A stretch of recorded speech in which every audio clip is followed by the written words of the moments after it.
David. Hello, this is Becky Steinbrunner. I am your host of Santa Cruz Voice.com program. Sorry, I'm plugging you in now. Sorry, I got a little distracted. Can you hear me now? No? I can hear you just fine. Okay, all right. We're having a bit of technical difficulties here on my part. So hang on and we'll get the show started and we'll work this out as we go. I think I have all of the headphones on there, David. Are you hearing me yet? Okay. All right. Well, let's get started. And since you're here in the studio, you'll only need those headphones when people call in. Correct. But maybe we can make do here. I'm so sorry. Oh my goodness. Well, here we are, off to a good start. And welcome all of you out there listening. This is Community Matters. My name is Becky Steinbrunner, and I'm honored to be your host here for the next couple of hours, and extremely honored to have with me here in the studio two guests, Roxanne and David, who are residents of the Castle Estates mobile home. Yeah, let me just please. back up a little bit. I am a owner of a home in Castle Mobile Estate, and this friend of mine, David's just going out of his way to keep our community intact of what's the heck going on, and he's very good. How nice. Kudos to you. Thank you. Thank you very much. All right. Let me first, I always like to give some thanks to the place where we are, this wonderful workspace, satellite workspace and digital studio, 325 SoCal Avenue in Santa Cruz, where Santa Cruz Voice Studio is, where community television is, and where you can be if you want to come in and take a look around and perhaps consider renting a workspace for your remote work.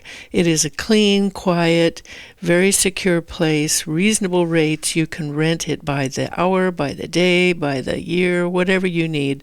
Communal workspace or private offices with a closed door like what we have here. You can also get your mail here if you work remotely from home, but you don't want your business mail coming to your home and don't want to pay for a big post office box. Well, you should check out Satellite Workspace and Digital Media Center. They're a wonderful place at 325 SoCal Avenue in Santa Cruz.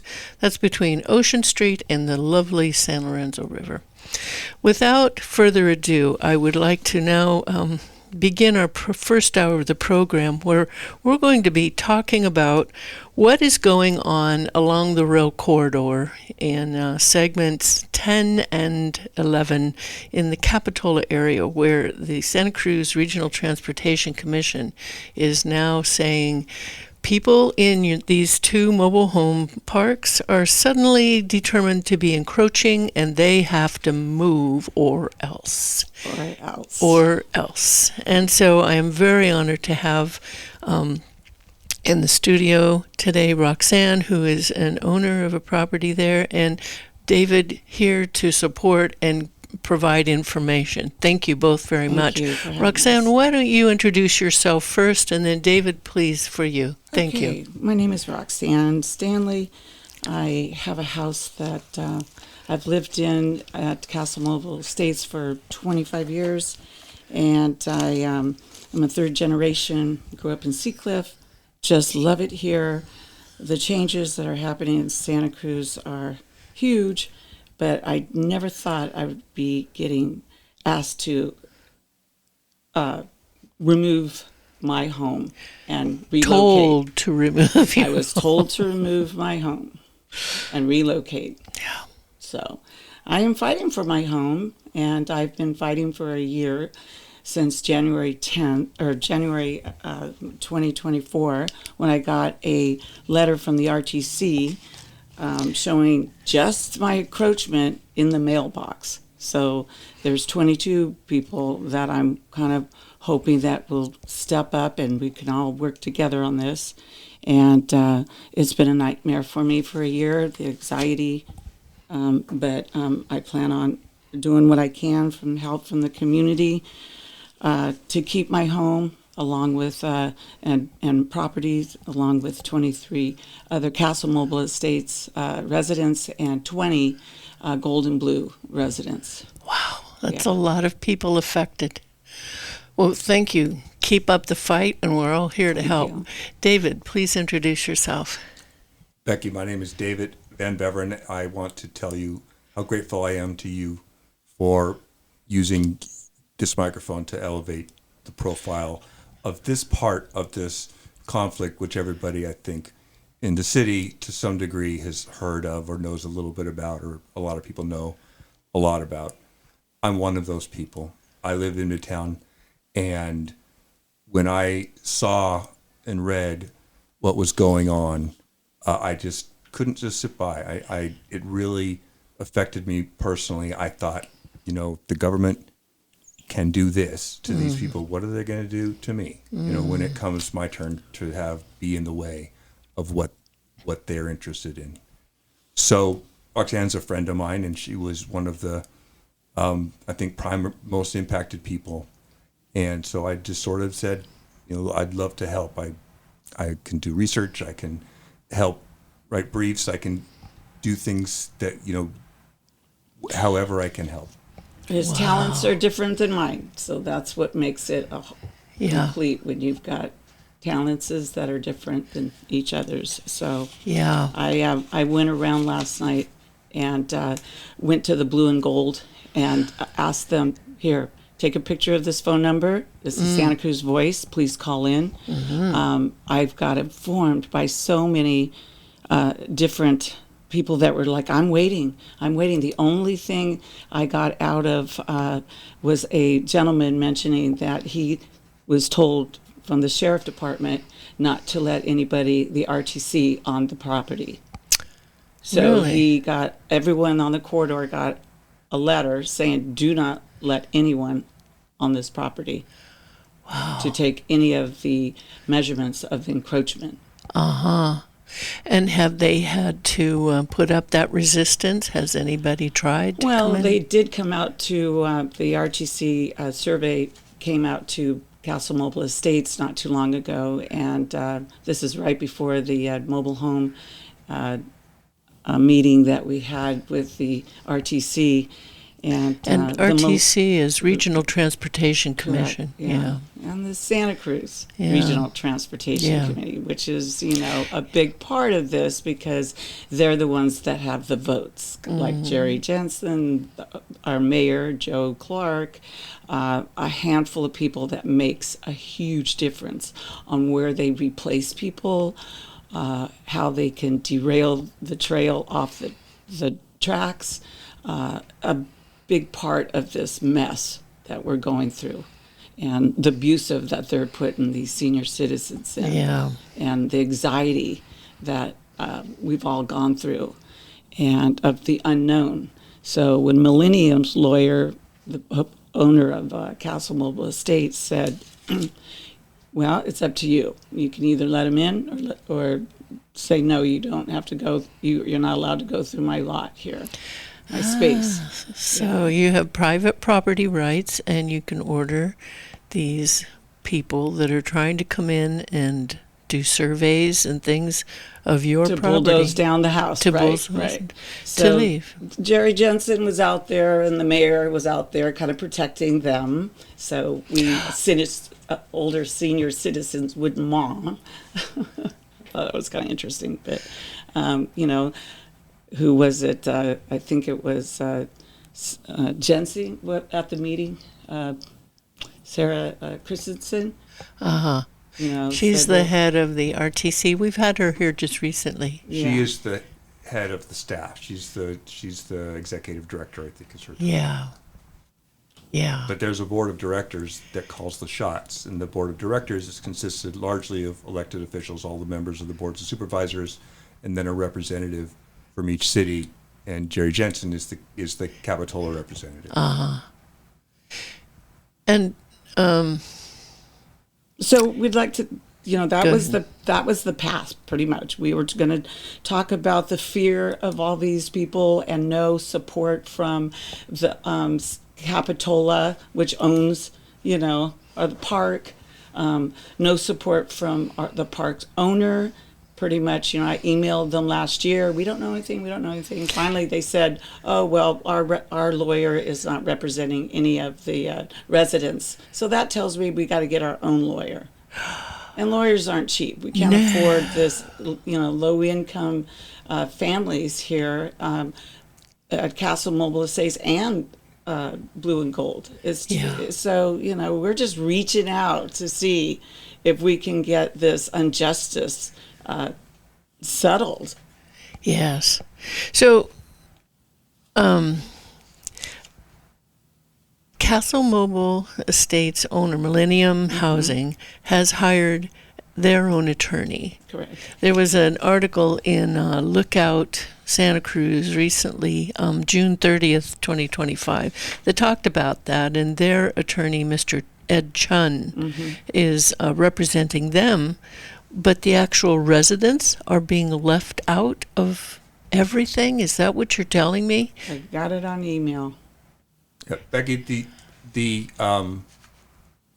three parties here, right? There's the RTC, which is a state agency representing the state of California, and then there's Millennium Housing, which is a nonprofit company that runs mobile home parks and other similar type residences throughout the state, and I think even out of state, although I might be wrong about that. It's in the state.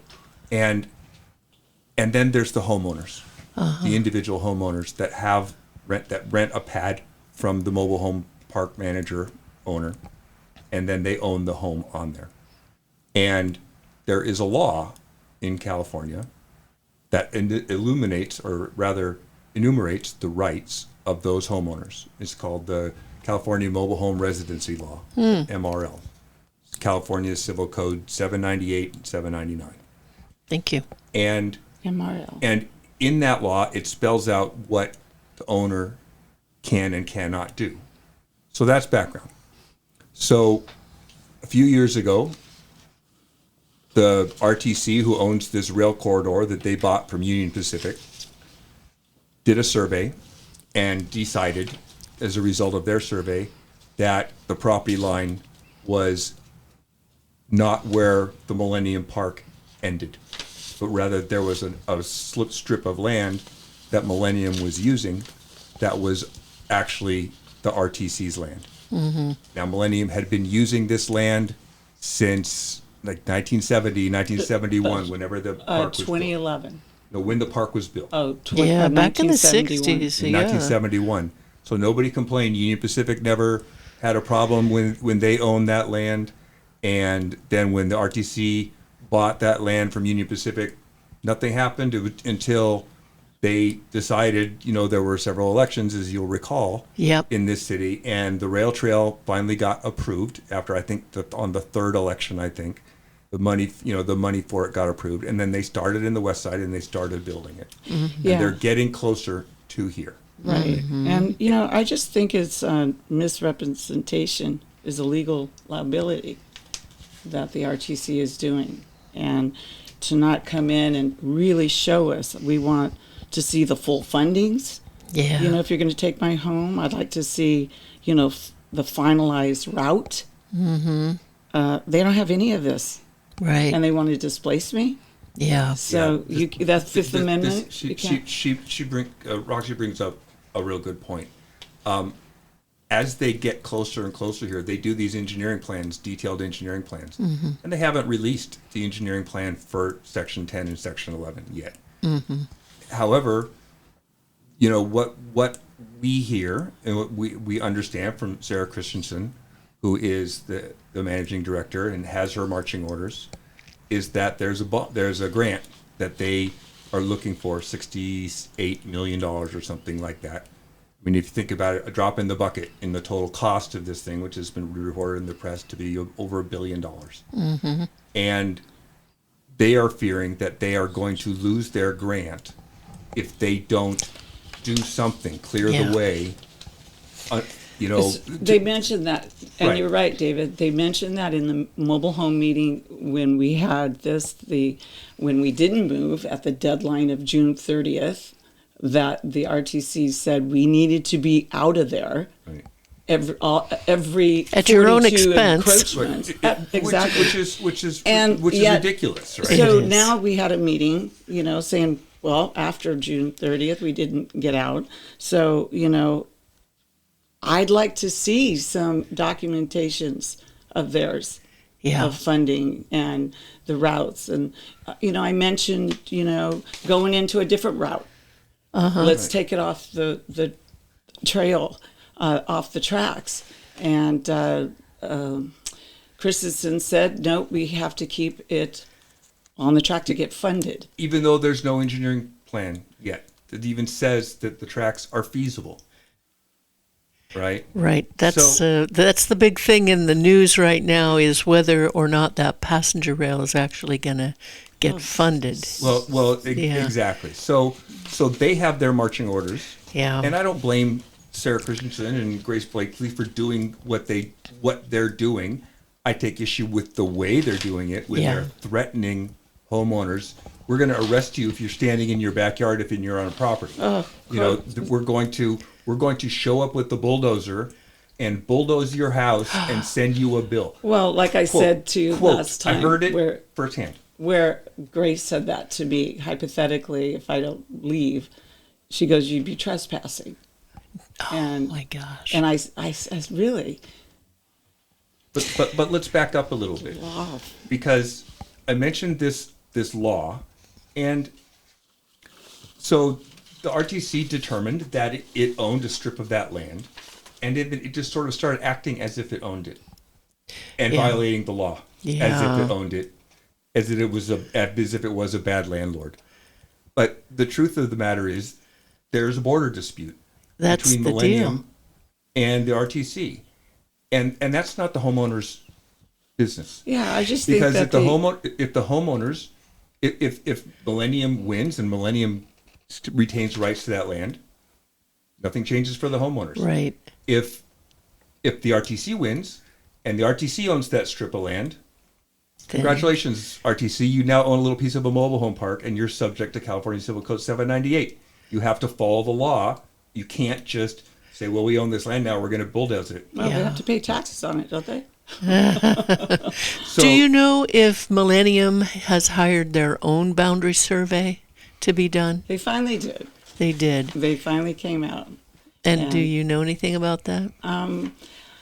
Well, they stuck that stake in there, determined where the lots are, and so did Just- they do a border survey, or they did do a survey of the individual lots inside to see whose land was in the lot. Yeah. Yeah. I don't think I ju- Millennium has ever performed a survey to validate that the RTC survey is accurate. I heard that's a they really- did, but Becky, it was that's a really good question. inaccurate. So That's they what came out needs to again, be done. and they did it again to find out if they do have if the encroachment is there. So, yeah, so Because that's the issue. It's like a medical determination. You need more than one. Well, that's opinion. that's a really good point. And the strategy of the RTC has been to kind of flood the zone with information. You'll notice that Roxanne calls it the encroachment. It's not it's an alleged encroachment, but Here they we have are. been saying it so long. The RTC has just been saying, we own the land, we own the land, we own the land, every which way you Yeah, can I imagine. just think they're and it's acting- sort of a given now. Okay, RTC owns. It's Right. not even. That's not even resolved. I just think that they're kind of acting like judges. Yeah. They're bypassing the legal system, Yeah. and they're just going over everyone's head, bullying us, yeah. and thinking they're the judge. Yeah. This is the last because if they don't get it done in time, they lose the 60 Exactly. That's what I read in that's this not the homeowner's article. concern, Right. or Millennium's. I read in this article from the Santa Cruz Lookout that Capitola City Council member Jerry Jensen was appointed to the RTC's voting panel. and he is really wanting to slow everything down, addressing the encroachments, alleged encroachments, piecemeal, preferably as the units naturally turn over. So he's accepting the RTC's assessment. He's fairly new, I believe, and I think that when I got up on the podium in Capitola, when Joe Clark got appointed new mayor, he asked Grace Blacksley, "Is everything okay on 38th Avenue?" And she says, "Oh yeah, fine," because they were talking about Park Avenue. And then I got up, and right there, she's sitting right next to me. I said, "You know what? It's not okay." It's not okay. Yeah. So and then in the next that's city council when meeting, they had Jensen come out, and Joe came out, and God bless him. Yeah. Joe came out, Clark, our mayor, and I happened to be home, and I showed him what's going on, and he was shocked. Yeah. Because these bullies, the way that the RTC is going about things is illegal. Yeah. And they're snowing people. They're putting caps on things, think they're a judge, and it's wrong. And unnecessary. In this article, it quotes Jensen again that he's confused about the RTC's urgency, since the path forward, building the passenger rail aspect of the project, remains undetermined and at best many years away. Yeah, because they don't have the blueprints for them. I have blueprints here that show that has changed in our corridor. My house originally was not affected. Then the blueprint changed, and now I got an X on my house. So, and I've been telling Grace Blacksley, the width of this on 38th Avenue is a bloodbath. Yeah. And because it's so narrow, and they did not plan this when we did not have e-bikes. Right. It just says bicycle in the sale of the Union Pacific to the Santa Cruz regional transportation. It said bicycles. There was no such thing as an e-bike back Right. then. No. So now we're dealing with a 30 mile an hour different bicycle hitting a 45, 50 mile an hour crossroad, 38th Avenue and 41st Avenue, where if they going to have to tear down those Capitola Villa apartments because they have 15 feet just like I do. Yeah. This is another issue that Roxy brings up. The RTC is very aggressively pursuing knocking down walls and having people remove their mobile homes and fighting all that, and then to be honest, in my view, bickering over who pays for it. I get the feeling that that's all noise, but that'll get resolved. The laws are pretty clear on that. At the same time, a quarter mile down the road, there's a 3-story townhouses or apartment complex called Capitola Villas, which is allegedly encroaching into their land, the same to the same degree as that square footage Castle Peak is allegedly encroaching into their land. So are they picking on the senior citizens? And Becky, they're doing nothing about it. They aren't even talking about it. Have you verified that with the Capitola Villa people? Have they not received? Locked. I can't get in. It's locked, and you need a key to get in. I waited for somebody to get in there to ask them about it. Yeah. It's it's just picking on these senior citizens in these parks. They think that they can just mow them over, ramrod it. Yeah. It feels to me like that this is a test. They're seeing what they can get away with respect to this low income senior community. Oh, they can't fight back. 42. Well, we've tried finding resources. There is a state agency whose job it is to enforce the mobile home residency law. And Roxy sent a complaint to that organization detailing what was going on, detailing the threats, and detailing that they were threatening on June 30th to just show up with a bulldozer and tear off 6 feet of her house. And no response. And at the end of the letter, the complaint, it says, all we're looking for is an attorney to help us file an injunction to stop this, and then to represent us going forward as needed. No reply at all. from this state agency. Is that HCD, Housing and Community Yes, Development? It's part of part of that. I forget the actual is, name of the website, but Yeah. it's part of the California at the HCD. meeting, they did say we might have funds for these encroachments, but I'd like to get ahead of that and see if we could stop the RTC for illegal things that they're doing. Yeah. And get rid of the train that's never going to come. And I've mentioned on the news many times, there's places where there is already zoned for pedestrians, and that's on Bromer Street in Capitola. There's a one-way. There's Milton. I've told Grace this. I've told Jerry Jensen this. It would eliminate 42 lives just in Castle Mobile Estates and Blue and Gold. And Just to reroute it. To reroute it on around the park. surface streets. And they've rerouted out here on West Side, but they have no idea how to reroute it in this congested area of Capitola. Mm-hmm. It's very congested. Yeah. And it's not just the mobile home on the trail that I have, but there's more mobile homes coming up. Yes, many other places down the road. If you will hold on a moment, I'm going to hook up to the technology that would allow people to call in. I wasn't able to do that. Fantastic. I'll have to go back. I'm sorry. Let me try again. And my apologies. Why don't you go ahead and keep talking while I fumble through this technology? Yeah. Okay, Becky, you know, the other thing, there is another solution. Rerouting is one thing. You know, when we started out, this rail trail was going to cost some numbers of $100 million, or I don't know exactly what it was. $115 million. $115 million to build this. And then as they start doing the bridge surveys and they start doing these things, the cost is over $1 billion now. Yes. And the funding for that, they don't know exactly where the funding for that's going to come from, but it's not going to come in our lifetimes. And the station they want to put on 41st Avenue, that's going to be... Okay, I understand that Santa Cruz wants to get everybody to ride a bike or the bus, right? Yeah. Or this train someday for our grandkids. Ready to connect. Oh, Click sorry. Connect to show now. We're connecting to the people. You Okay. are connected as the Now host. people can call in. Welcome, host. You are now in Sorry. the host room and can manage your So I callers guess from the this is call-in gonna be studio web confusing 'cause I have interface. still nothing You in my can't hear? headphones. Audio recording is on. Dual channel.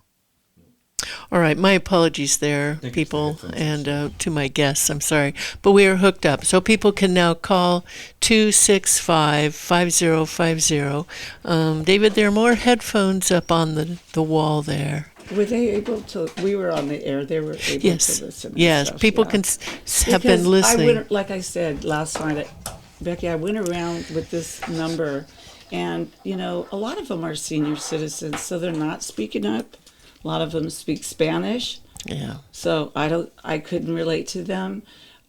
So someone needs to really get up and help these senior citizens. And as a community, I really feel that we are reaching out for help. Yeah.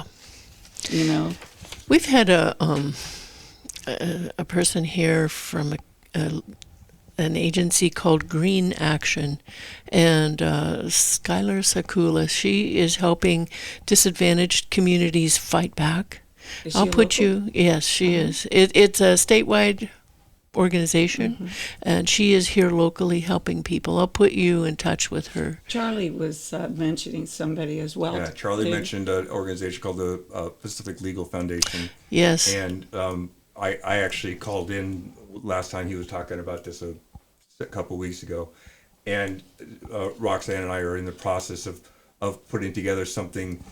They have a web-based submission. Yeah. You know, it would be great if we had someone else that was in that community that could help us guide us through that process. So, listening audience, if you or anyone you know is affiliated with Pacific Legal Foundation, it is a membership-based organization of legal experts that help in cases just like what we're listening to here, helping people protect their private property rights. They especially get involved when it is a statewide issue. And I think this is a statewide issue with a state agency bullying you folks, threatening your homes. If you go on their website, their homepage, it says suing the government since Yeah. 1973. But click on it, That's their and motto. then- That's yeah. their motto. And you go. But click on it, and it's a little less intimidating. I have seen that agency come in and help some property owners in Aptos at a county board of supervisor meeting, and it turned the tide. When Pacific Legal Foundation walked in and made their case, Really? it reversed What year was that? everything that had been done. That was probably about 6 or 7 years ago. It was some property owners fighting to keep their beachside bluff property. They were being, For them. So, I will dig into that. And this is what I would like to, or somebody, to a group of us would like to share to these residents in these homeowners, Blue and Gold and Castle Mobile Estates, that you're not alone. yeah, And this is what we're doing to help you. yeah, And this is where we're at this point. yeah, Yeah, Becky, you can hear in Roxanne's voice how passionate she is about this. And she is effectively a leader, Yeah. a really good, inspiring leader, and a reluctant leader. Because it's a big draw. It's a big drain on. It is you know, a huge drain. Roxanne It has, is. she has a small business to run. yeah. You know, and this is the kind of person that we need more of. Yeah. You know. So anybody out there in the listening audience, like David, you've stepped in to help. You don't I have to be give an credit owner to here, you know, Damon, who's looked into a lot of this researching and stuff. So it's just getting the word out that however you can help us fight back on our property. And we do have one caller here. I want to ask, how has your county supervisor helped? Manu. Manu Koenig. Okay. So the county supervisors, all 5 of them, are on the board of the RTC. So they could sway. They are Sarah Christensen's boss. Uh-huh. Exactly. And the So answer, we need a and couple the of answer votes. is, We need a couple of votes. I think it's from Cummings and Menus. well, the answer is they haven't done anything yet. Okay. You know, they haven't Not done even anything. a letter. Not even a letter to the residents. Say, listen, And- this is what's going on. This is what we're trying to do. And in the other and on the other side, even without grassroots citizen input, they have the responsibility for oversight of the actions of the employees of the RTC. They're the Yeah, directors, yeah. and they don't seem to be performing their oversight role effectively. Yeah. That's my opinion. Yeah. You know, I'm not behind the doors with them, so I don't No. know what's exactly going on. But it doesn't look like they're performing their oversight role. They're allowing staff to drive the bus. Maybe, It sounds or maybe like- they're telling them to do it. I don't know. Yeah. Hard to tell. Do you want to take a call now? Sure. All right, let's take this call. Hello, can you hear us, caller? It's Tim. Yes. Hi, Tim. Nice to hear you. Thank you for calling in. I know you're traveling. Please introduce yourself and join the conversation. Tim Dowling. I'm a resident of Castle Estates. And I have a unit that is, according to their survey, the first one is needed to be abated. And so the RTC has told you that your home is in the way. And what are they telling you have to do? Well, I allowed them in last week or so to, for an inside the park survey. But park themselves would not allow them to survey the streets for whatever reason. Because the fire code, they only need 20 feet, but the actual street is about 22 and a half feet. So I don't know, they don't want to change that pavement line, I guess. So they didn't allow them to survey that, but they allowed them to survey the orientation of the units that are at risk. Tim, do you have any insight into what their motivation was for that? Well, in their initial survey, which we all know was 11 years after they bought 32-mile corridor with thousands of adjacent parcels, they weren't allowed in the park.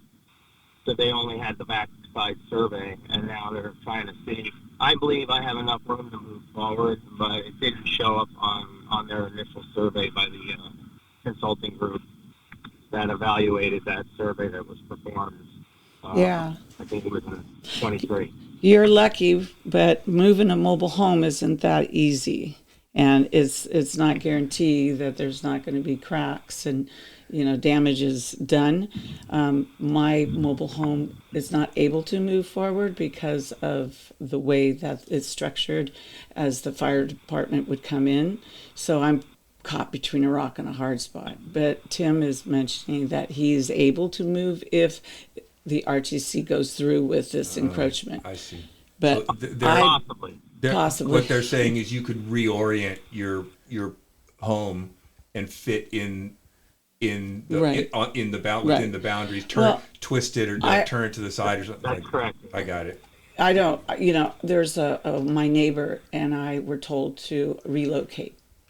I don't want to relocate. No. I want to stay right there Yeah. in my home that I remodeled and comfortable. Yeah. And one And- thing that kind of surprised me, not to interrupt you, Rox, is that I found out that there was a survey done by Millennium at the request of First American Title. And for whatever reason, I asked for a copy of that because in that survey, I was quoted by Lori, the COO. CEO of Millennium. Chief Operating Officer. Huh? CEO second in of command. Millennium. Lori's the second in command, Yeah. right? That survey showed that the only encroachments were some fence line issues and no units. Oh. And then when I asked for a copy of that, she told me that the lawyer said that's client attorney privilege and we're not entitled to see it at this point. However, should this go to trial or court, I'm pretty sure the judge is going to demand that be produced. That was, Or if the Because it homeowner contradicts the sued, RTC or if the did. homeowner sued for disclosure in this border dispute between Millennium and the RTC that we talked about in the beginning. Yeah.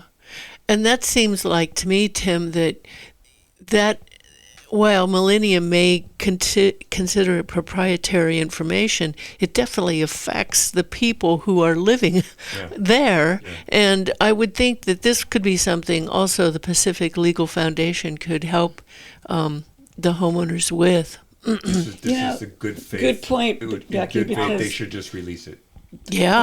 I went We're on. really in a holding pattern until the RTC files with the court. Right. So- But when I have abatement, Yeah. and try to get an order from a judge to do that. At that point, then that other survey will come into play, whether they like it or not. I remember emailing Lori last year. I said, "What is going on here?" Yeah. And nothing. What is going on here? Nothing. Oh, we got a lawyer finally. But my point, as we talked about earlier, you can't keep people in the dark Right. when their home is affected. Right. So that's when I started on my own, reaching out, making the public, the community know what's going on. Yeah. And let's start at the beginning. Is the RTC doing this legally? No, they're not. Yeah. So now where do we go? Do we go to the home owner or the property owners? Are they doing something illegally? Or are they not doing something that they should be That doing they just should be doing. for moral reasons? Yeah. Yeah. To their credit, or their attorney, he wrote a letter to them in March that's being paid for by the title insurance company, because obviously this is a boundary issue. But They have Tim, not responded. The RTC has blankly just totally ignored that letter in March. And that's, how many months ago now? Months and months. And no judge is going to appreciate if they didn't at least try to come to the table and have a chat with the insurance. With the title insurance company's lawyer. Our No local judge is gonna elected appreciate officials who are elected by us to do the work of the government for us. And when this gets presented, they just turn a blind eye. You know, thank you, Tim, for letting us know about the letter sent to the RTC in March, and there's been no response. I keep going back to this Lookout Santa Cruz article.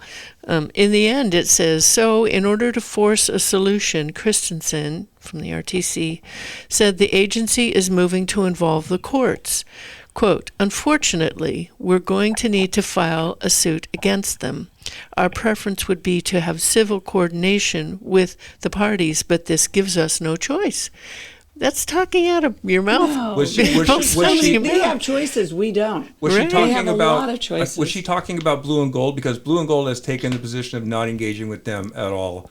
And We tried to engage with them. Yeah, and we have been engaging with them. The Millennium has. I think she was talking about Blue and Gold and that we have to sue, but she also, Becky, this was just almost incomprehensible if it wasn't for the level of incomprehensibility that they've set the bar at right now. When Sarah Christensen was questioned about the threats and the threats to tear people's houses down and showing up with bulldozers and arresting people, Grace. the answer was we had to do something to get it moving. Yeah. And her tactics to get it moving were Yes. just to behave Yes. in a way that the government should be ashamed of. They had to show that they're making movement to get this To get this funding, grant. more To get the funding grant. On their side. So what are they going to do? They're going to, you want to sue us? Go sue us. We've got enough money to make you bleed out.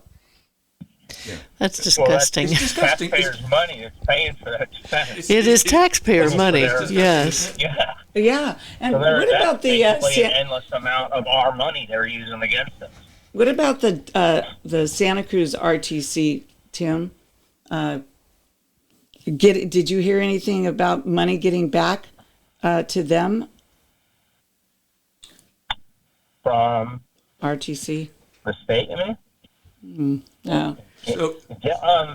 Oh no, their lawyers they're going to be paid for by taxpayer money. well, so there's one other thing. It's a This county is agency, so they're going to use lawyers that will be paid with taxpayer money.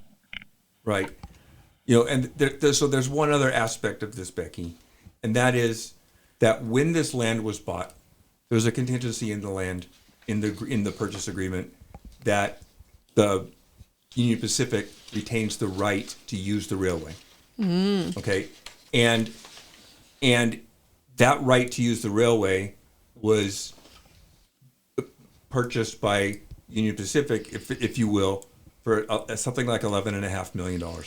And in the purchase contract, it says if the state pays Union Pacific that $11.5 million or whatever the number is, they purchase back the right. They buy them. They don't get the right to use the railway anymore. Union Pacific.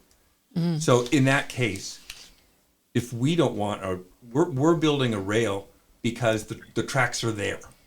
But in that case, we don't have to keep the tracks in every location, Right. in every facility. And they're saying that they have to get the funding, they have to keep this trail with the tracks. They have to keep the trail with the tracks because Union Pacific has the right, if they ever want to, For put a train freight. on it. But if we pay them, How many leadership changes has the RTC gone through since its inception? At least 4. Yes, you're well, right. that's a good question. The top person keeps passing the buck Yeah. because it was mismanaged from the very beginning. I can't understand how it was even allowed to be a quick claim deed. 28 days with one signature from an RTC representative. And Yeah. one Tim- from the Tim's county, talking and about one the same. signature from a Union Pacific representative. yeah, that's With 30, like I said that's earlier, before my 30 time, but miles, that is thousands of definitely adjacent parcels. yeah. Right. So, how can people help you? What can we do? David, you've jumped in. What can other people do? The RTC is meeting August 7th. Should we show up? As a community, absolutely, Becky. Yes. As a community, let's protect our people here. Yeah. And what do people need to do or say to be most effective to come to your aid at the meeting? Well, you got a good lawyer? That's definitely a valid The more answer. lawyers I can I get think to make it's- its choice, I think the it's better. lean on your elected officials Yeah. to do your job. Come to these RTC meetings where the board members are. They are the there. boards are the overseers. Yeah. And lean on them and question them. I elected you to look after my rights. Why are you doing this So for, when for this my gets- colleagues? When are you going to do it for me? Right. And when this gets in front of a judge and we have a good lawyer and says this, and this, Yeah. yeah. And we Justice don't will really be want it to prevail. go to court. I mean, no, but why? Manu did say at that meeting that it might That's have to what's going to have to go to court. He did mention that. And at the meeting, that was the Mobile Home and Commission. the RTC encroachment. Yeah, that's the is it the city or the county's mobile home management commission? Yes, that's a county commission. And that has one board of supervisors representative on it, and that's Mr. Koenig right now. Or, right outside of the state, people who might be able to jump aboard and help out in a higher level state position. Let's start locally. Yeah. And I really want to thank you for your hard work. I know this is hard work. And I've it's lost draining. sleep. Every morning I wake up thinking about this Yeah. nightmare. What else can I do to comfort these people that I started a year ago with? I feel like I know them, But taking action is the best thing. If you just sit and fret, it's worse. It is. Taking action really makes a difference in a lot of respects. So bless your heart for going to your neighbors last night and urging them to listen to Community Matters today, to call in. And don't be afraid to be at these meetings. Don't be afraid. Don't be afraid, because they are trying to move us along with fear. Yeah. And you don't want that in your life. And so this next Regional Transportation RTC meeting is Thursday, August 7th. They're always the first Thursdays of the month. This particular one is going to be held in the Scotts Valley City Council chambers up in Scotts Valley. There is a remote option too if you go on the website. I always think it's In-person is better. to go in person. Absolutely. Look them in the eye, Yeah. and also you don't get cut off in the mid-sentence. Another thing is the Capitola City Council. Yeah, Capitola City Council. Capitola City Council. Mr. Jensen has shown me in the past that he is an advocate for the people in this. He has now been put in a position of authority. That only happened last month because of the replacement of one city council member with another, and this role on the RTC was open, and Councilman Right. Jensen took that role. So that was Excellent. great Yeah. for that And was just great for fill us. them in with as much information. But yeah, come to the council meetings, and there's open comments, and just state your mind. And it's right at the beginning of the meetings, too. So you don't have to sit through the whole morning waiting for your turn as you do in some. Unless they're on the agenda. And going back to your main comment, don't be afraid to speak up. Somebody pointed out, these are just people. They put their foot through the pant leg one at a time, just every morning like you and I do. They're just people. Don't be afraid of them. And if you don't speak English, we'll find someone to speak for you. I think they have those facilities. Yeah. Yeah, but But when I went around last night, there was Yeah. a lot of people that are Spanish speaking Yeah. that don't speak English. yeah, And, take this number. yeah. But I will connect you with Green Action, Thank too. you. They're Thank a you, good Becky, for having local us on. advocate. They're a good local advocate. Tim, I- please, I'd Tim. like to add that not one person in Santa Cruz that I told the whole scenario and even let them read that first letter or the letter that I got in December, not one person thinks that is correct or fair. Yeah. In that the properties were approved at the time they were installed. right. And so until we are actually filed against, a jury is going to look at this and go, you're going to have to pay them or pay to move them because it's not one person has thought has been fair. Yeah. And that's who would be on a jury. Yeah, People everybody. vote. Let's start with they can't take away our homes. Yeah. And insist on a jury trial. Or the encroachment people that they're going to be 2 feet. their bedroom window will be Yeah. 2 feet in front of these kids that are going back and forth on e-bikes Yeah. or a train, and that's unsafe. That's Yeah. totally unsafe. Yeah. It really is. Dogs barking. I asked this one little girl, "What are going to be taken away from you?" And she goes, "My garden area." Oh, So we have no backyard, yeah. nothing, just a box on a tight Wow. spot. We have to protect your homes. Thank you, Becky. We're going to do that. And people listening, please join in. Attend the August 7th RTC meeting. Demand that the RTC be responsive to the letters that your group have sent. And, the folks in the blue and gold have had even less help. Yes. So, Millennium Housing, the owner of Castle Estates, has hired an attorney, done their own I'm boundary. going around and letting them know what is that Actually, I the found. title insurance company is paying for the lawyer. The title insurance company got the lawyer. Okay. Right. Think about it. Right. That makes perfect sense. The title insurance company has 'Cause they've- guaranteed that this is the right property lines. Right? So Yeah. the title insurance company now is potentially a risk. That's really interesting. I never thought about that. Yeah. Never thought about that aspect of it. We've And got that's just why a that few. initial survey they required is going to wind up becoming important. Whether or Yes. not it shows differences. Lori Yeah. assured me that it showed no units encroaching. Excellent. That's Really? very Did interesting you hear news. that? That's very interesting news, Tim. Did you hear that, Tim, But from we'll Lori? wait and see it. 10 Excellent. seconds. We've got 10 seconds left. Thank you, Becky. I'm going to take these last 5 I'm seconds to gonna sign thank off. you Thanks, Becky. for this. Thank for you. Is giving there us any this more forum. callers? Thank you. Tim is our only caller. Tim, thank you for calling in today. All right. Thank Have you. a great weekend. Thank you so much. We're off the air. Wow. Oh, God, I thought for This sure. picture just appeared on my phone. Who's that? It's Jill. it's Jill and Sarah. But That was Yeah, it. would That you was think- it. this to me, or is this for Oh, I was just wondering because you were talking about the Yeah. director.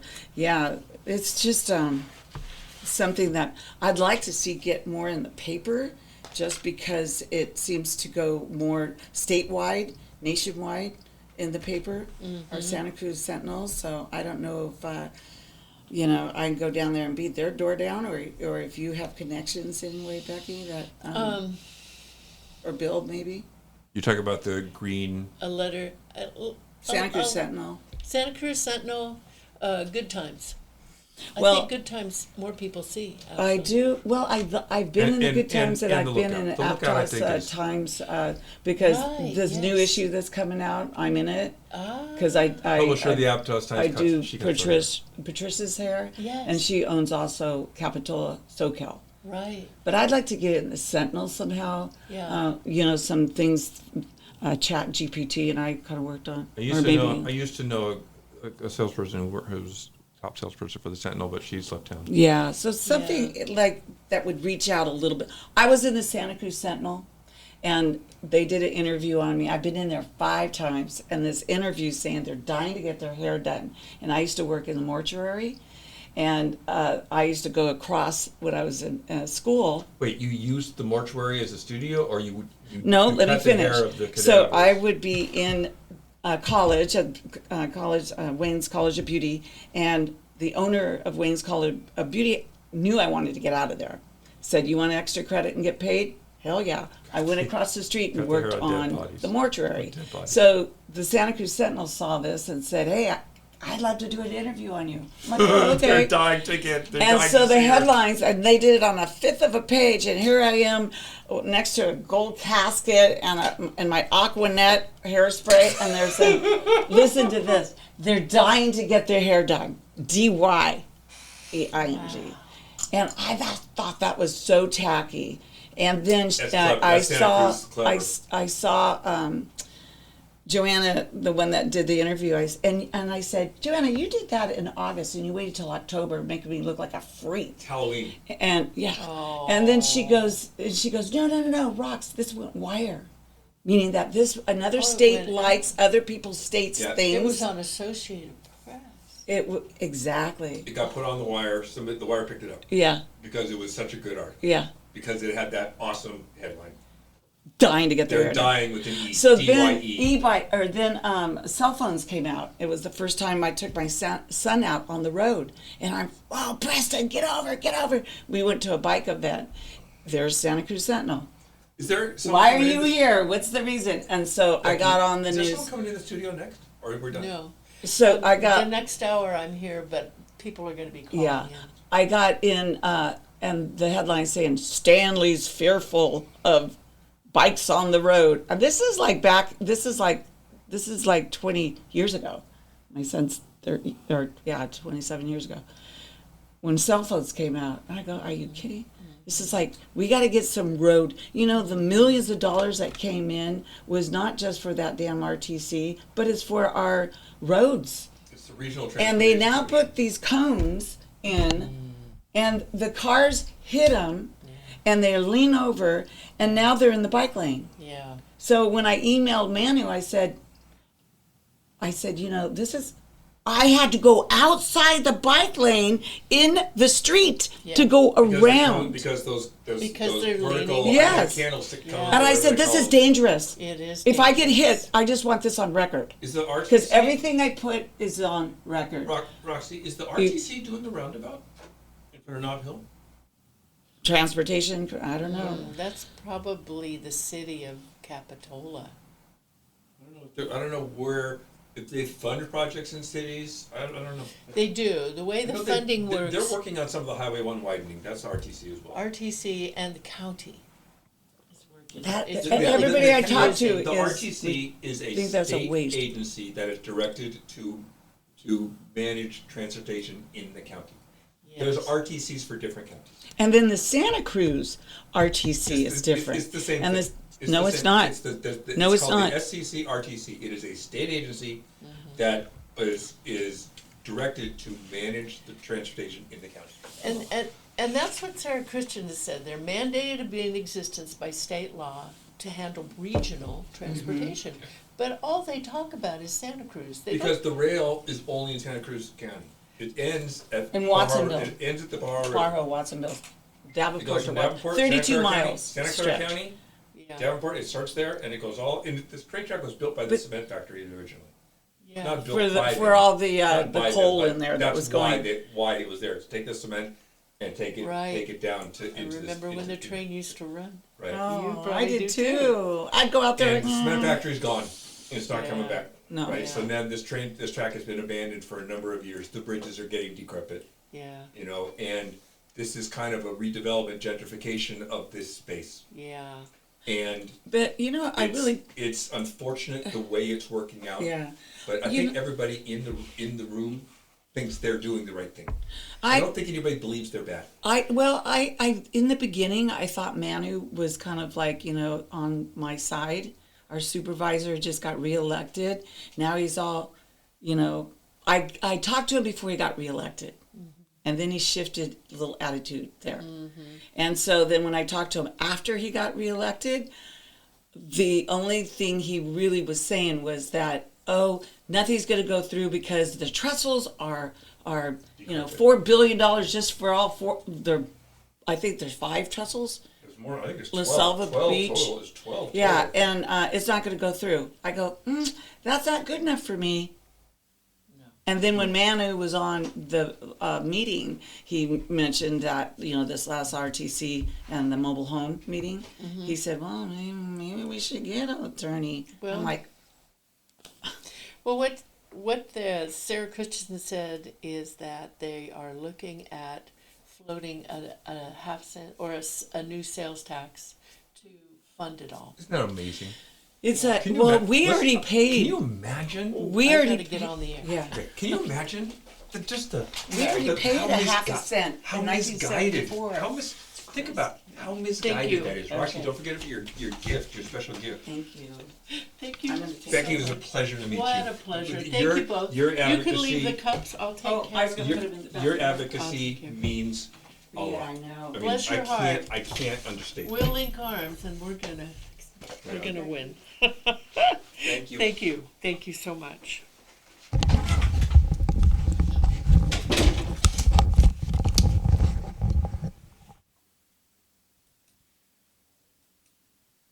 Hello. Welcome back to Community Matters. I'm sorry I got a bit waylaid with my guests, continuing the conversation of the first hour about what is happening in the segment 10 and 11 of the Santa Cruz County Regional Transportation Plan for the Rail and Trail. This is adversely affecting the residents, many residents of the mobile home parks, Castle Estate and Blue and Gold along the 38th Avenue area of Capitola, where they have been given a deadline that came and went of June 30th of this year to move their homes or else. And that was the language, the strength of the language they were given. And now they are continuing to hear those threats of legal ramifications if they don't get out.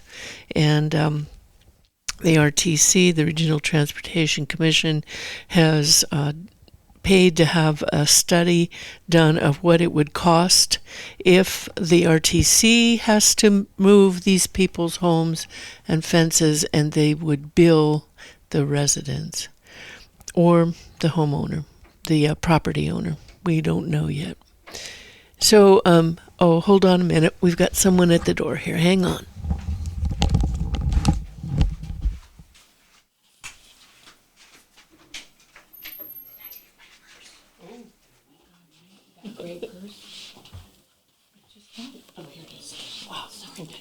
Thank you.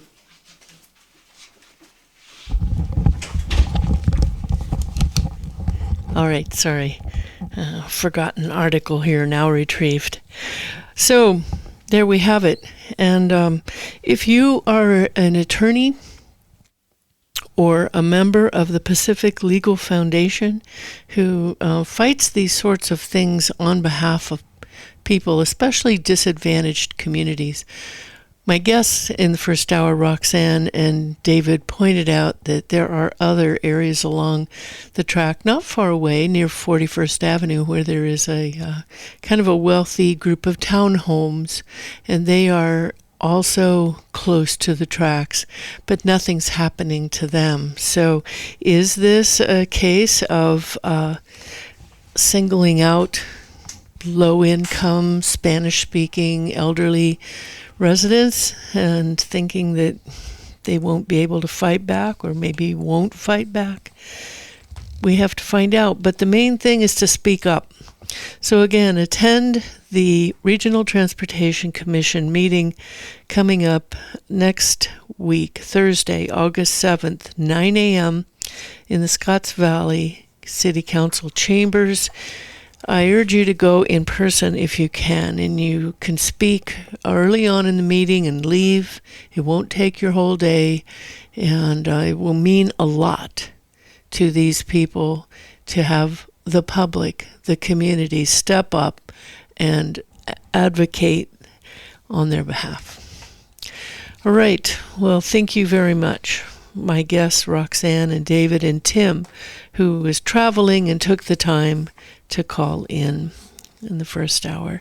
You're listening to Community Matters, and I'm honored to be your host, Becky Steinbrunner. And we have another hour here yet to discuss a couple of other things. The first thing, there are two topics I want to focus on. One is what's happening with Felton Fire, and the second one is what's happening with updating the Santa Cruz County battery energy storage system, the lithium-ion batteries. I talk about this every week because the elected officials are not. The people have been injured by the fire at Moss Landing, and the elected officials, save the 2nd District Supervisor in Monterey County, Glenn Church, who was also affected by the fire in January of this year, he is on the side of the people and doing his best. But He's the Lone Ranger there. And in Santa Cruz County, we have no one really speaking up on behalf of the people. That plume did not stay at county lines. I was shown a plume map of the fire smoke the first few days of the January 16th, 2025 fire, and it traveled over Santa Cruz County.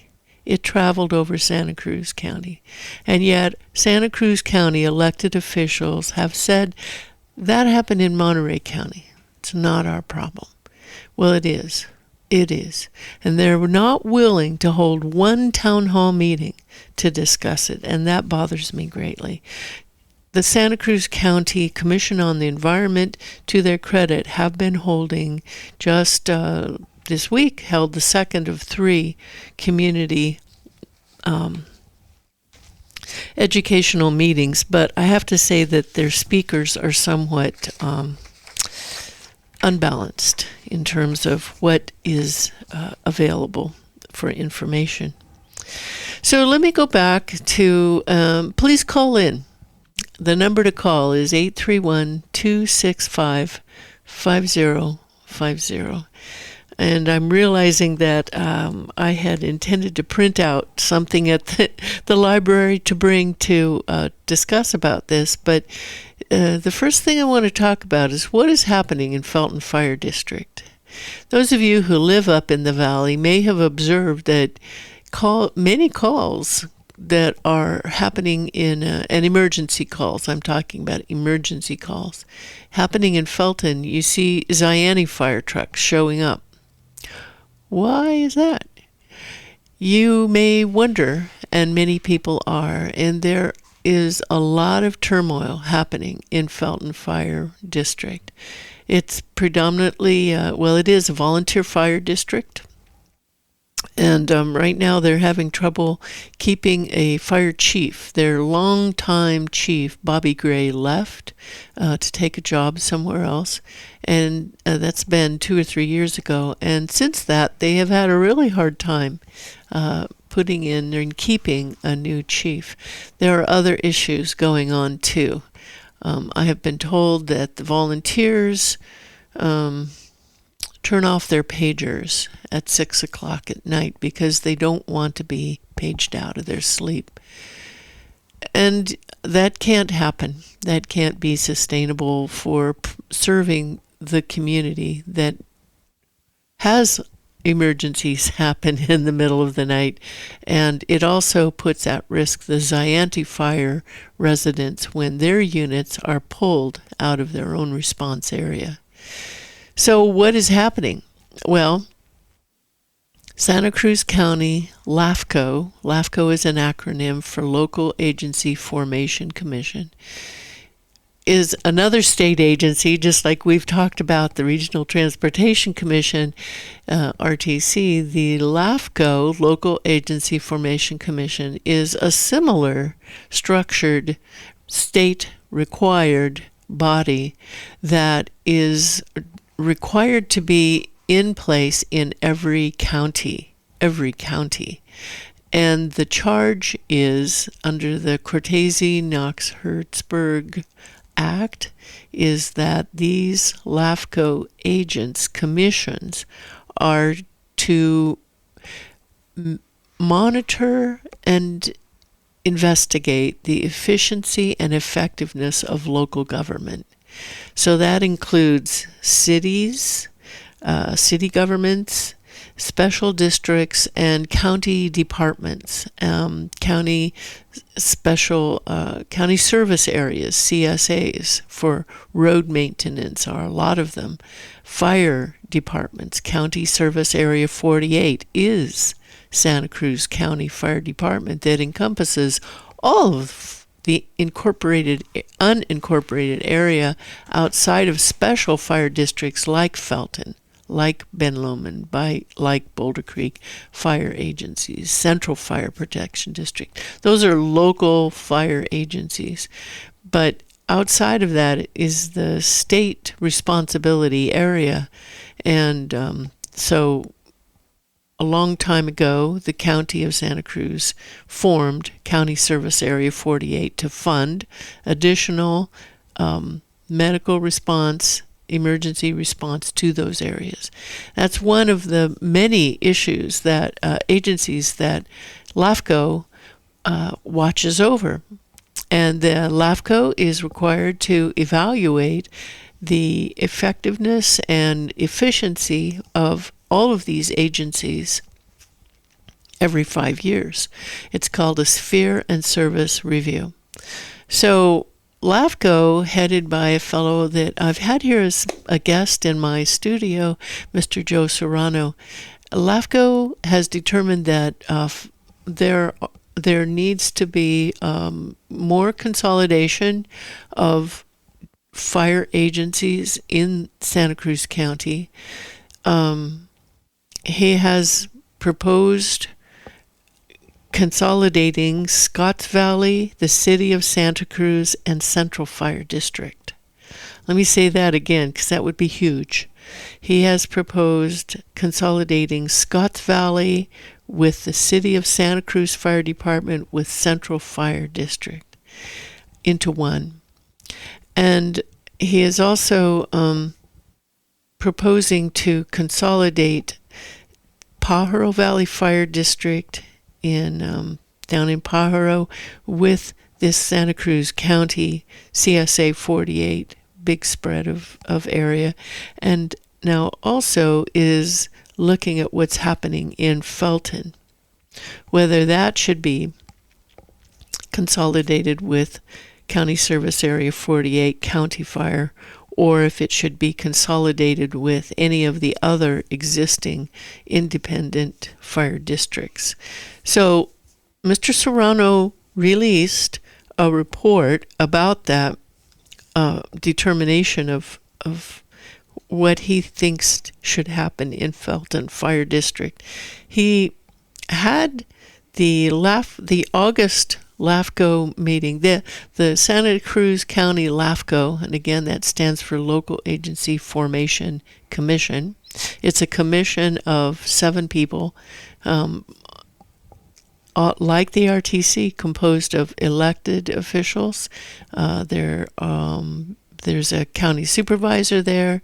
There's a representative from 2 of the cities, and it rotates which 2 cities are represented there. There is a special districts representative right now. That is Soquel Creek Water District has a representative on there, and a fire agency. And right now, Mr. Jim Anderson is there, who happens to serve on the board of Felton Fire.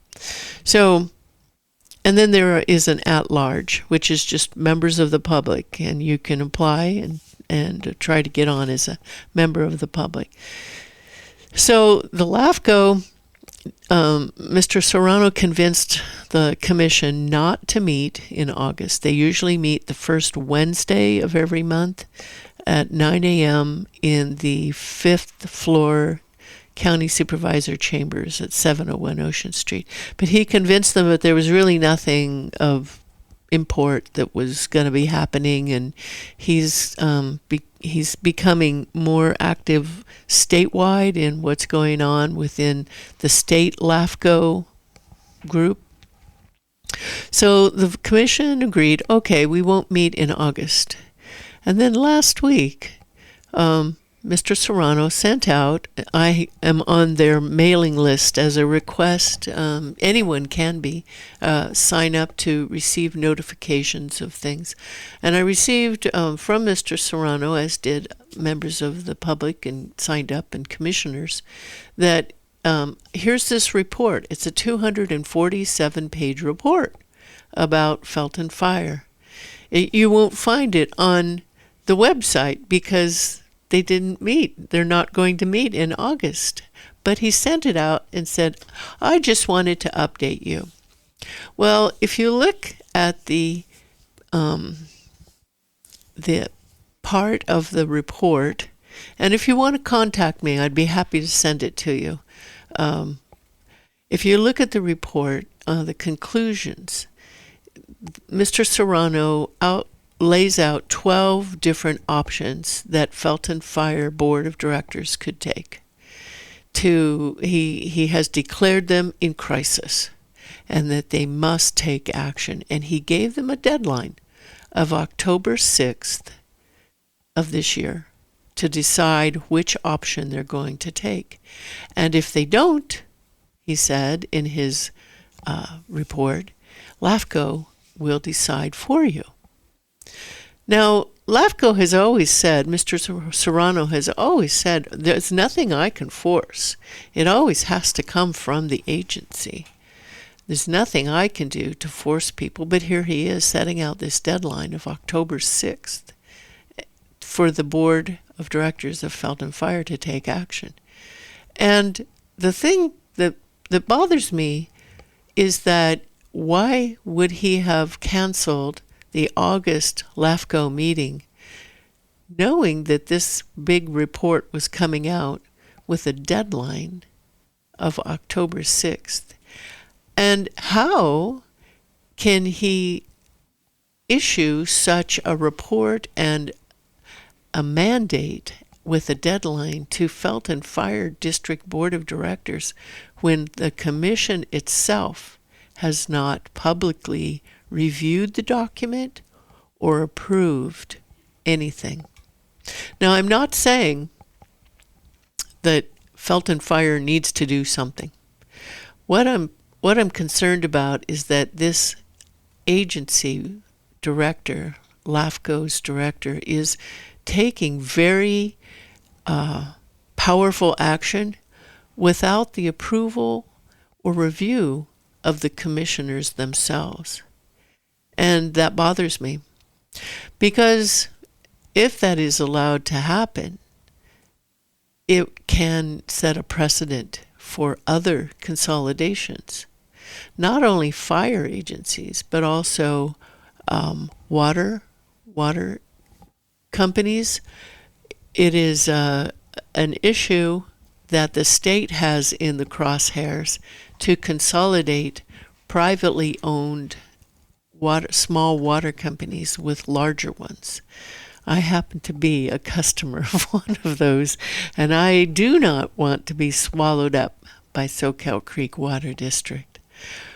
On the other hand, I do support consolidation of Soquel Creek Water District with the City of Santa Cruz Water Department. And I think that that is a consolidation. And I support that because I feel that the City of Santa Cruz is much better at administering a water company. The Soquel Creek Water District is not.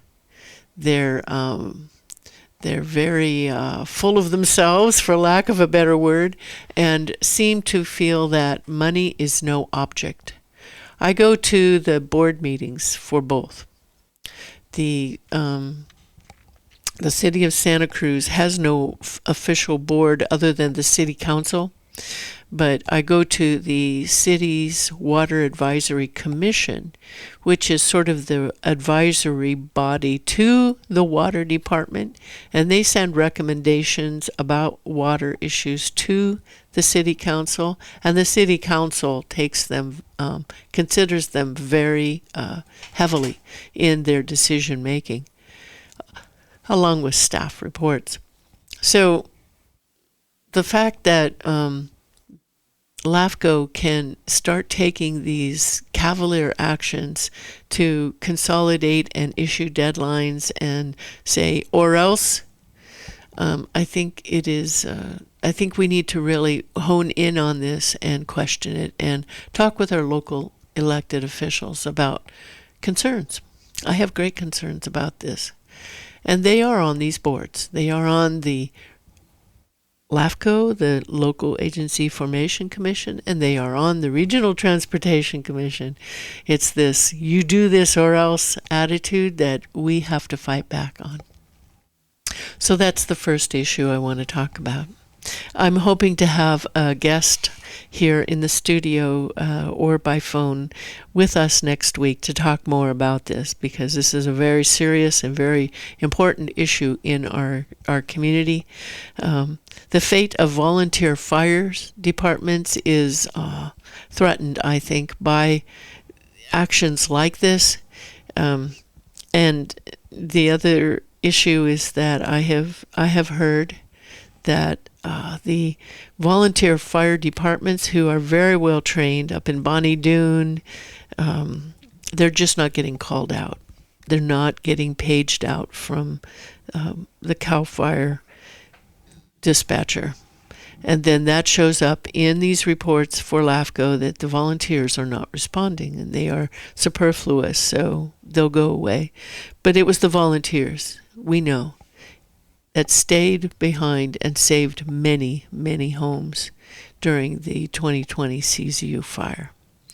So that's enough for fire for this week, and stay tuned for next week. I hopefully will have a guest to talk about what's going on in Felton with fire.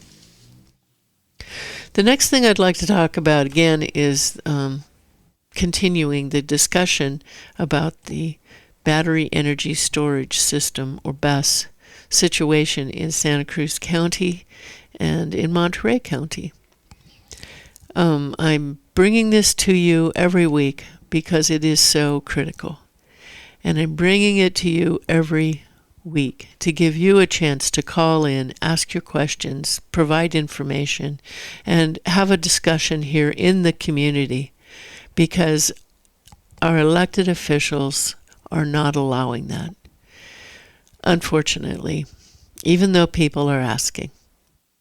In Santa Cruz County, there are 3 sites that have been identified for these lithium-ion battery energy storage sites, BESS sites, large ones.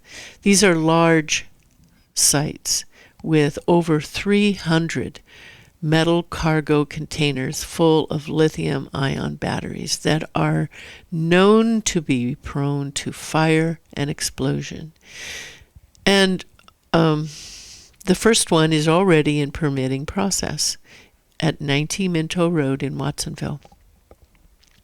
That project is right next to the Shapiro Knolls Affordable Housing Complex. It is right next to the very large and dense Diamond Estates subdivision. It is right next to College Lake, which is now a water supply project for the Pajaro Valley Water Management Agency. And it is next to some very dense areas, even Minto Road itself going to the site. It's next to a large PG&E substation. It's a very narrow road and houses densely populated area lining the road. A small essentially one lane country road. And it's in an orchard. The plan would be to take out the orchard, which goes completely against our county's provision not to take agricultural land out of production. And it would. And the applicants, New Leaf Energy, this project is called the Seahawk Energy Storage Project. The applicants, New Leaf Energy, are based out of Massachusetts. They have hired a local consultant, land use consultant, Swift Consultants. John Swift used to work for the County of Santa Cruz Planning Department, so he knows the ins and outs. And they have been working, Swift has been working with other consultants, a very large environmental consultant group here in town. They have an office, DUDAC, to do some of the necessary studies to get the permit going. One of these includes the risk assessment for the project.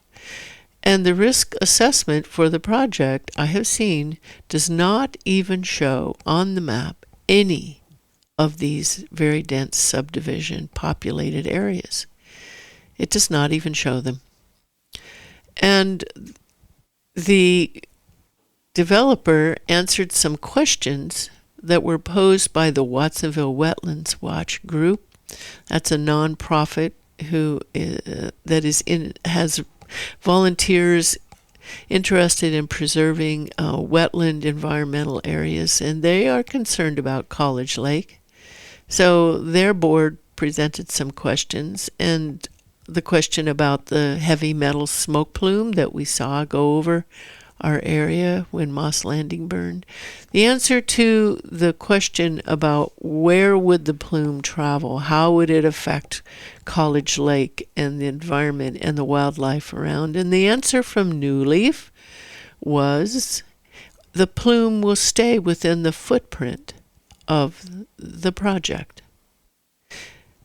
The plume will stay within the footprint of the project. Now, they're making this assertion, based on a level of risk that the state is allowing at this time for emergency responses, and it's called AEGL. And I'm sorry, I can't remember what that stands for. If you're listening and you know, please call in and let's talk about this. Call in at 831-265-5050 if you have something to say about building a lithium-ion battery storage place in your neighborhood. Maybe you live in Watsonville. You know what the winds are like there. Do you really think that if a container full of batteries caught fire, the plume would stay within the footprint of the 17-acre project? I don't think so. It's over 300 of these containers. Call in and let's have a really good discussion here about it, because we all need to be talking about this. We all need to be asking our county supervisors to weigh in on this and to just say no to lithium until alternative battery storage technology catches up. It's very, very close. China is already releasing automobiles and some small energy storage facilities using the sodium technology. And they're doing that for the reason that lithium is prone to fire and explosion. These fires are happening all the time, everywhere in the world.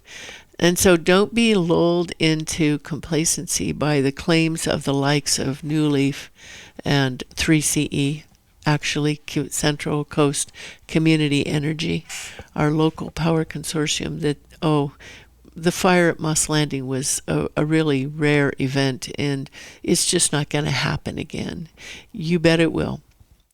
And it doesn't matter whether it's in, they stuff all these lithium batteries in a metal container, or doesn't matter if they stuff all these batteries in with a different chemical composition that is still based on the lithium. The problem is the lithium technology, and it has to just not happen. I am hoping to get, so we need a moratorium in this county on lithium-ion grid-scale, utility-scale battery energy storage systems. We need a moratorium. And there is a piece of state legislation, AB 434, by Assembly Member Carl DeMaio, who is asking for that precisely for that thing. Moratorium on lithium-ion grid-scale battery storage until the fire codes catch up. The fire codes are being changed right now and will come out next year, and they do address many of these issues. So we need to put a moratorium on lithium-ion battery storage grid-scale projects in Santa Cruz County. We need to have a panel, convene a panel to advise our planners and our supervisors and inform the public as to what needs to happen in our local county ordinance that has to be written and approved to allow these projects to happen in our county. So how can it be that New Leaf Energy has already got one coming through the permitting process if there's no ordinance that tells them how that it should be done? Well, I'll tell you. Through Public Records Act information, I have seen the correspondence, and New Leaf is writing the ordinance for our county's planners. New Leaf is writing the ordinance for our supervisors. And New Leaf is very heavily pressing the county not to make them do an environmental impact analysis, only in initial scoping, and that's enough. Initial scoping would say this plume would stay within the footprint. The water on site would not run into College Lake because there's not going to be a fire. The risk of fire is very low. And this is the language that New Leaf is stating in the correspondence that I have seen. And people, we have got to rise up and say no. We have got to rise up and insist that our supervisors hold public meetings, install a moratorium on lithium-ion battery in our county, and protect the public's health and safety. Now, last Wednesday, and again, if you're listening and you want to call in, please do. 831-265-5050. Last Wednesday was a Commission on the Environment meeting. That's a county commission. It is, the members are appointed by boards of supervisor for each district, and they are taking on the task, to their credit, of presenting informational meetings by different experts that they select and vet to inform the public and themselves. They are an advisory group, advisory to the Board of Supervisors, to learn more about battery energy storage. And this was the second one, just this last Wednesday. The first speaker was a fellow from an organization called CESA. They are a lobbyist group that works on behalf of the battery storage industry.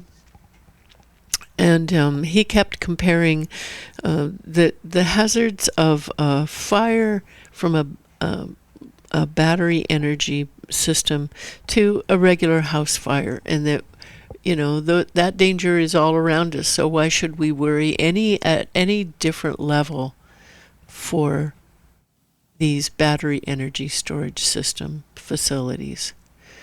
And he also said, well, the toxins that come out of a house fire are just the same as the toxins that would come out of a BESS facility. And the BESS facilities are so well regulated, so well protected, and they just don't happen, these fires. And that's just not true. If you do an internet search for battery energy storage system fires, utility grade, you'll see them. And they are happening all the time. In fact, just last week, this has to do more with electric vehicles, but just last week, one of the major freight cargo shipping lines, Matco, has now refused to transport electric cars because they've had electric cars with lithium batteries catching fire, and they've lost ships due to those fires. The thing about lithium fires is that you can't put them out. They make their own oxygen. Adding water is ineffective. It makes it worse. And so they're just saying, no, we're not going to transport electric vehicles anymore.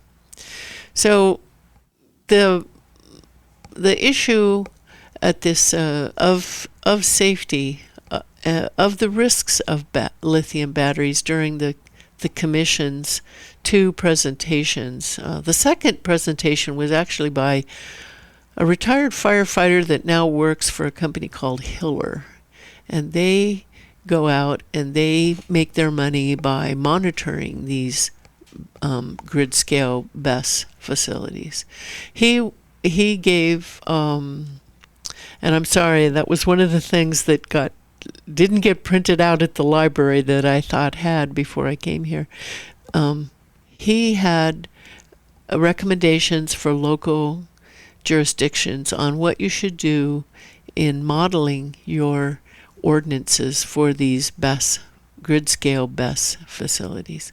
And he talked a lot about the importance of getting the fire departments involved. And he talked a lot about how the scale, what do I want to say? He just didn't talk about safety. The first one didn't mention it all until the public brought it up, and he was rather irritated. I think that first speaker from CESA, and the second fellow was more willing to address it, but seemed to diminish the risk overall. And while I was listening to him, his caveat was, well, in a fire, if it were to happen, the chief in charge of handling the incident commander, should be 300 feet away and right next to the water supply. And I was thinking about, now how is that going to work at 90 Minto Road, where the water, I've seen the plans. Our county fire marshal has required 15,000, I think it's 15,000 gallons of water stored at the site, but it's at the site. It's within the footprint, the block walls of the facility. How would an incident commander ever set up shop there? Because in the risk assessment for the Seahawk Energy facility, I saw it, I read it. It says that no fire responders should get within 100 feet in the event of a fire, within 100 feet of the facility because of explosion, and the doors will become projectiles. So there's your water sitting right next to metal projectiles. How effective is that going to be? Well, to begin with, the water isn't effective. But what about the plume? What about the fire? How can New Leaf Energy make the ridiculous claim that if there were a fire, the smoke plume would stay within the footprint of the facility? This facility is commanded to have a 12-foot high concrete wall all around it because of the noise. That's the one nod that the Environmental Assessment Group, DUDEC, gave to the densely populated area around. The noise of these batteries, the ventilation system, everything part of them is very noisy. So it will be required to have a 12-foot high masonry wall all around it. So when the projectile doors crash into the concrete wall, what do you think is going to happen when the projectile doors crash in and pierce the water tank that is hooked up to the local fire hydrant, water system supply for all of these residents? What do you think is going to happen? The other question I had for the second presenter, that was the fireman, who insisted he retired from his fire service to help more people by helping write codes, helping write codes. I asked about the evacuation. Shouldn't that be planning? Shouldn't that be part of the pre-planning? And, he didn't answer. He did not answer. And he did not answer any questions about increased spacing between these metal cargo containers filled with flammable explosive batteries. Right now, it's 6 feet is all that's required. So the water on site would be to cool the surrounding containers in the event of a container fire, so that the fire did not promulgate. So what's going to happen with that runoff right next to College Lake?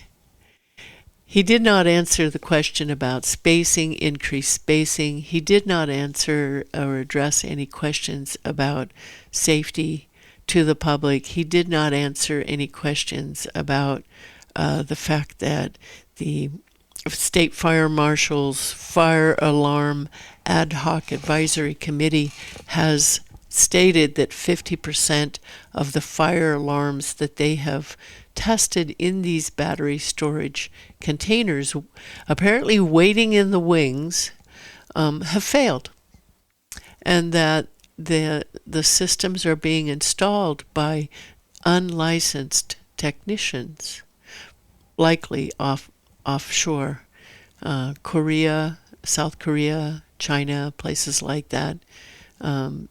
And they're just kind of waiting out there somewhere on the ship for the approval of all of these projects here in the United States, in California especially, who has the leader of the pack, wants to be sustainable by renewable energy by 2045.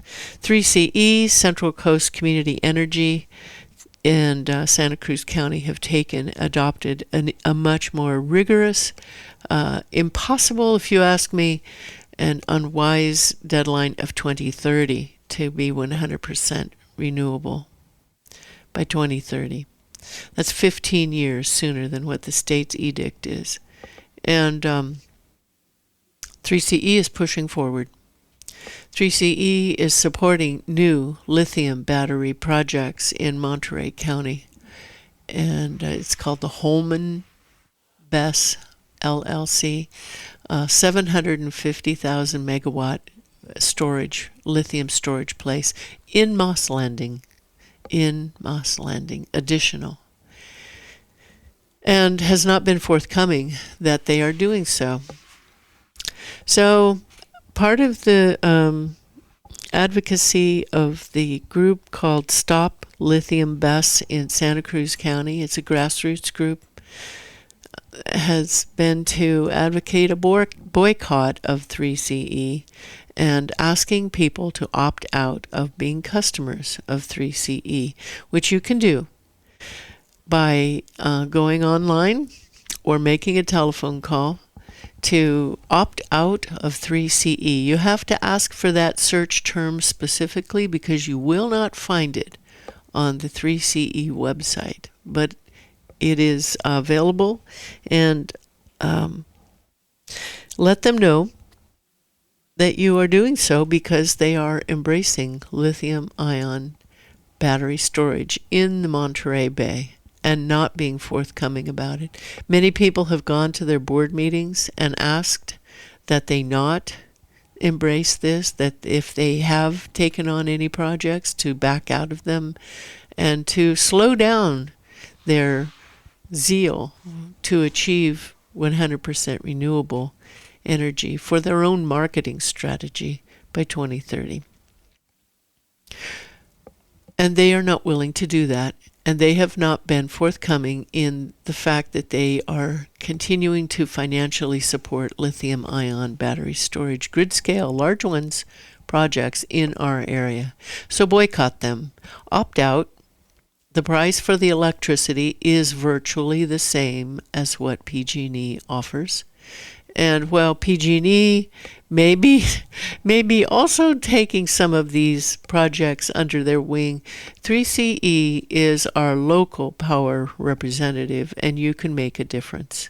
you can make a difference because 3CE has locked arms with Santa Cruz County local government officials. Our CAO, Carlos Palacios, sits on the board of 3CE, the operations board. Our 5th District County Supervisor, Monica Martinez, sits on the policy board of 3CE. And we have an opportunity to convince them that we will not allow lithium-ion grid-scale battery storage in our county. If you'd like to call in, we've got about 7 minutes left, and I'd love to hear from you. I'm sorry. I was going to give you my home phone number. 831-265-5050. Again, 265-5050. I encourage you to attend the Santa Cruz County Board of Supervisors meeting next Tuesday. That will be at 9 a.m. in the 5th floor chambers of the government building at 701 Ocean Street. It's always better if you attend in person, and let these supervisors know that you want a town hall meeting, that you want a moratorium on these risky, explosive lithium-ion grid-scale battery facilities, and that you want a panel to convene to help our county write our ordinance that will allow these facilities in places like 90 Minto Road or across from Aptos High School on Freedom Boulevard, or next to Dominican Hospital on Houts Drive, Paul Sweet Road, that area. Let them know. And right now the board is poised to adopt the draft ordinance September 9th of this year. I have word they may postpone that because they want information about what caused the Moss Landing Vistra fire. And that investigation result has not come forth and likely will not be coming forth for a while. My guess is that New Leaf Energy and Swift Consulting will not allow the board to delay it very much longer. It's already been delayed, postponed from April, and I don't think that they or 3CE will allow the county to delay this. So it is very important that the people get involved. Speak up. Tell your supervisor that you want more information in town hall meetings, a moratorium on grid-scale lithium-ion battery energy storage systems, and a panel of impartial experts. And we have people in our community who have volunteered their time. Mr. Phil Karanko has been on this program. He is a regulatory expert that has worked and works for many Fortune 500 companies and is volunteering his time. He was affected by the Moss Landing fire, and none of us wants that to happen again. I encourage you to look up the website, Stop Lithium BESS, and again, that's BESS in Santa Cruz County. There's some very good information there. I urge you to look up, and there's a tremendous amount of information also on the Never Again Moss Landing, neveragainmosslanding.org. Another wonderful group of grassroots citizens who did the very expensive work of collecting information right after the January 16th Vistra fire. Citizen science group that went out and collected surface swipes of the heavy metals levels on surfaces throughout the area. Their results collaborated with the Moss Landing Marine Lab, San Jose State scientist Ivan Ielo's work that came out also right after the fire. The two studies collaborate. You can see all of that work all of those results on the neveragainmosslanding.org website. I urge you to get involved in whatever it is that matters to you. That's why this program is called Community Matters. Whether you're out there riding your bike or walking or whatever it is, and you don't want to have to breathe toxic heavy metals again from a fire that happened. Many of us smelled the Moss Landing fire, and those gases were in that smoke. Those gases, the hydrofluoric acid, it was there. The EPA said they could not sample it because they couldn't calibrate their equipment. But as I said last week, having gone to the State Fire Marshal Symposium on Battery Energy Storage and listening to the different speakers and in person having the opportunity to talk with them, the speaker from the Desert Research Institute said, I don't understand how the EPA couldn't calibrate that equipment because I built it and I know that it can be calibrated. That's why I built it. So what is really going on? It's going to take the people rising up and asking the questions and demanding answers. And we can't give up. We cannot give up. It's a long fight, but we've got to do it because we have our families here, we have the environment here, we have each other, and we've got to really stand up and protect it. So get involved, whether it's with this issue or whether it's helping those good folks at the Castle Estates Mobile Home Park and Mobile Estates and Blue and Gold. They have even less of a voice, fighting back the magnate of the RTC, taking their homes and property. Reach out, do what you can, make one call, write one letter, and go to a meeting and demand some answers to your questions, because that's what it's going to take for us to stand up and be the fourth arm of government, the people. Community matters, and I want to thank you for listening, and the program will be recorded and posted today. Thank you so much.